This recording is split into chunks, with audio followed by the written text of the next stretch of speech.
먼저 모두 발언 듣겠습니다. 12.3 계엄의 충격 속에서도 가장 황당했던 것은 일국의 대통령이라는 사람이 부정선거론을 신봉해서 그런 짓을 저질렀다는 것입니다. 자신이 당선된 선거에서조차 부정선거가 있었다고 주장하고 자신의 대학 친구인 법조인을 선관위 사무총장에 앉혀놓고도 조사를 거부한다는 이야기하고 결국 계엄 당일 노상원은 야구방망이와 망치, 케이블 타이까지 준비시킨 뒤 노태학 중앙선거관리위원장을 물리적으로 고문해서라도 허위 진술을 만들어내겠다고 지시하게 이릅니다. 계엄이 6시간 만에 해제되지 않았다면 그 지시는 실행되었을 겁니다. 부정선거론자들이 늘상 입에 달고 다니는 차고 넘치는 증거라는 것은 애초에 그들의 망상 속에만 존재하는 것이기에 대통령이라는 권력을 가지고도 찾아내지 못했습니다.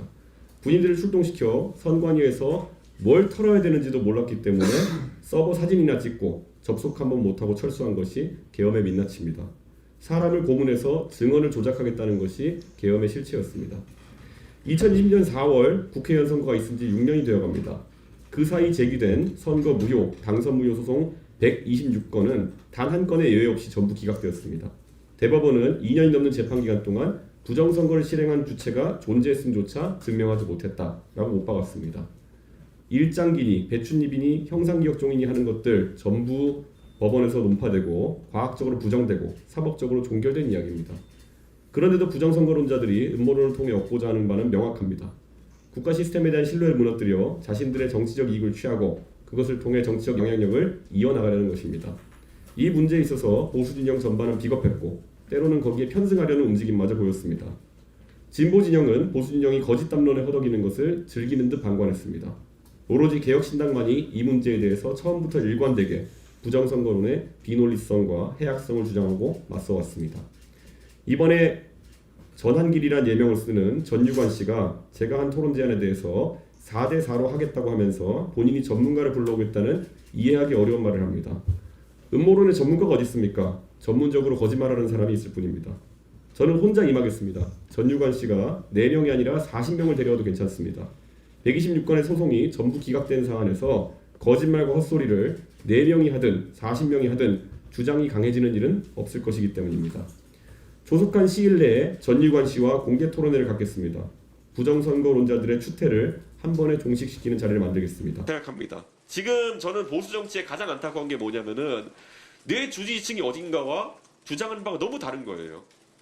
제가 요즘 부정선거하는 사람들이랑 맨날 싸우고 있는데 부정선거하는 사람들 제가 멍청이라 부르는 게 뭐냐면은 그분들의 주장이 맨날 사전투표 없애자고 하는 건데요. 사전투표 없애면은 앞으로 보수는 모든 선거를 집니다. 그게 왜냐하면 보수의 주지층은 이미 20대, 30대로 넘어가고 있는데 사전투표가 보수에 유리한 이유는요. 사전투표를 통해서 추가적으로 투표하게 된 인원 대부분이 20대, 30대의 젊은 대학생들과 직장 때문에 고향 집에서 멀리 나와 있는 하지만 주소지 이전을 하지 못한 그런 젊은 세대거든요. 지금 표면적으로 사전투표에서 진보진영이 많이 득표하는 걸 보이지만은 그런 건 뭐냐면은 동탄에 사는 제가 편리해가지고 여의도동에서 투표하는 겁니다.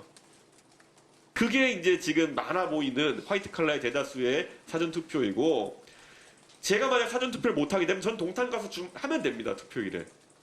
하지만 대다수의 20대 30대 젊은 세대 같은 경우에는 부산에 사는 사람이 주소진 부산인 사람이 일자리 찾아가지고 서울에서 잠깐 일하고 있거나 근데 주거 형태는 일정하지 못해가지고 주소지 이전 못하거나 아니면 대학생이라 가지고 잠깐 기숙사 사는데 주소 이전 못하거나 이런 사람들이 사전투표를 하는 겁니다. 근데 이거를 사전투표를 막아버리자고요? 그러니까 수학적으로도 안 맞는 계산들을 하면서 지금 이걸 하고 있는데 저는 그래서 이런 것들과도 당당하게 싸우셔야 되는 겁니다. 지금 이기기 위해서는 이런 음모론이나 말도 안 되는 논리랑 싸워야 되는 것인데 이 노력이 지금 국민의힘 내에서 전혀 없는 게 저는 개탄스러운 거죠. 제가 21년부터 22년까지 이걸 하려고 했지만은 가끔 가다 보면 오히려 여기서 오히려 그 사람들의 담론을 키워주는 굉장히 비겁한 얘기들이 많이 나오죠. 아니 부정선거는 아닌데 부실선거는 맞습니다. 그러니까 우리 국민의힘에서는 부실선거를 없애기 위해서 선관위를 감시하겠습니다. 이게 무슨 말도 안 되는 소리입니까 보면은. 예. 팩트를 갖고 싸워야 되는 것이고 우리가 하다못해 인형 눈 붙이는 알바를 100만 개를 붙여도 1000개는 불량품이 날 것인데 그런 걸 확률로는 접근해가지고 그래 투표 사무 관리를 하다 보면은 뭐 전국적으로 몇 표 정도는 문제일 수 있지만 이걸 어떻게 부정이나 부실로 단정합니까?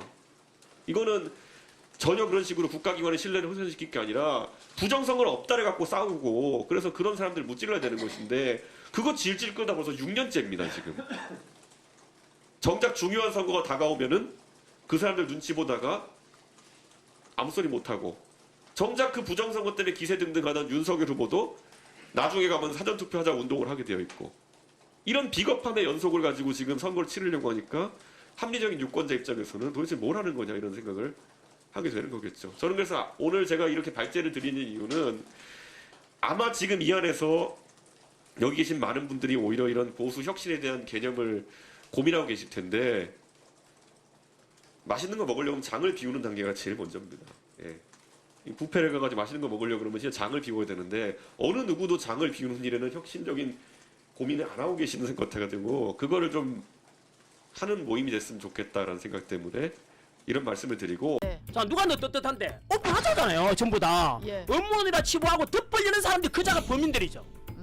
이준석 의원도 마찬가지로 지가 모르니까 그런 거야. 예. 저도 그랬다니까 이준석 의원처럼 모를 때는 뭐 이랬는데 하지만 이준석 의원처럼 함부로 자기가 모르면서 업무원이라 치부하는 것은 그동안 그 부정성의 의혹을 캐온 사람들에 대해서 매도하는 것이다 생각하고 그분들이 사과해야 된다고 저는 생각해요. 예. 그리고 괜히 전환기를 들고 나온 이유는 저는 우리 국면도 약간 전환용 아닌가 싶어요. 현재 게 있는데요. 부정선거 얘기를 하시니까 이게 부정선거에 대해서 토론을 해보자라고 이준석 개혁신당 의원이 원래는 황교안 전 국무총리 얘기만 하다가 아니 우리 전환길 선생님도 같이 해보자라고 제안을 했거든요. 혹시 네. 이준석 의원과 1대1 토론을 하면 응할 생각 있으세요?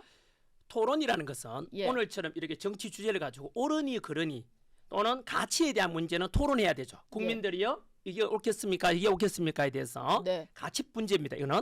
근데 부정선거에 관한 의혹은 사실 문제예요. 예. 사실은 옳다 그렇다가 아니라 진짜냐 가짜냐 문제입니다. 예. 그건 그 증거 자료를 대시하면은 바로 드러나는 거기 때문에 첫 번째 토론할 주제가 못 된다는 겁니다. 두 번째는 네. 네, 저는 뭐 그 이준석 의원께서는 업무론과의 전쟁 선포한다 이랬는데 예. 저는요, 저도 그랬습니다. 우리가 비상기업 선포하기 전에는 그 선포할 때는 윤석열 대통령이 이렇게 억울했다는 걸 몰랐고 그 예. 뒤로 이렇게 개몽이 됐지 않습니까? 예. 이야기된 것처럼 저도 업무론이라고 이야기했거든. 저도요. 언제나 선거 떨어진 사람들이 억울하니까 면피용으로 이렇게 뭐 의혹이 있다라고 하는 거 아닌가 생각해서 저도 그런 의심에서 찾아보기 시작했죠. 예. 지금도 찾아보고 나면은 너무 많은 백도 어떤 제가 아는 치과 의사 선생님은 네. 나이가 1년이 넘었거든요. 예. 그런데 그분은 그 통계학적으로 조사를 한 겁니다. 일관되게 너무 억울하다 하더라고요. 제가 찾아왔어요. 찾아와서 전 선생님이 그 제발 국민들을 알려달라고 자기 혼자만 이렇게 통계를 가지고 하는데 그런 통계도 마찬가지로 있고 그러니까 이제 그다음 공병호 TV 하면 또 사람들 거구 TV를 하는데 네. 공병호 선생이 책도 발간했습니다. 부정선거에 관한 백들 가지고 예. 그 책도 3권에 나와 있어요.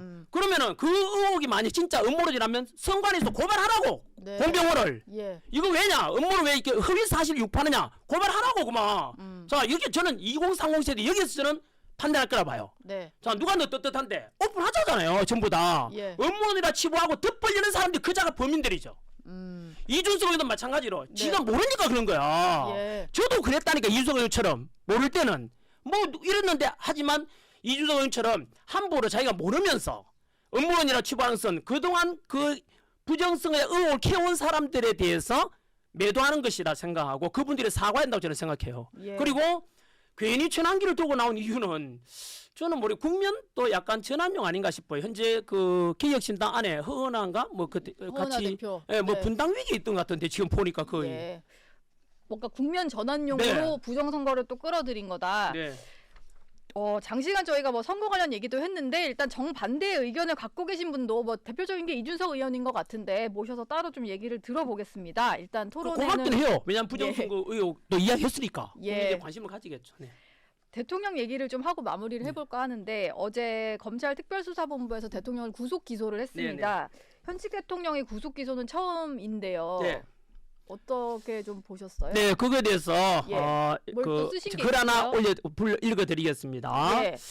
검찰은 제목은 검찰에 대한 실망과 미래에 대한 기대라는 제목입니다. 예, 선생님 쓰신 건가요? 아니요, 일단 말씀드릴게요. 예, 예. 윤 대통령을 구속 기소하는 것을 하는 검찰을 보고 선배 검사로서 실망과 부끄러움을 금할 길이 없다.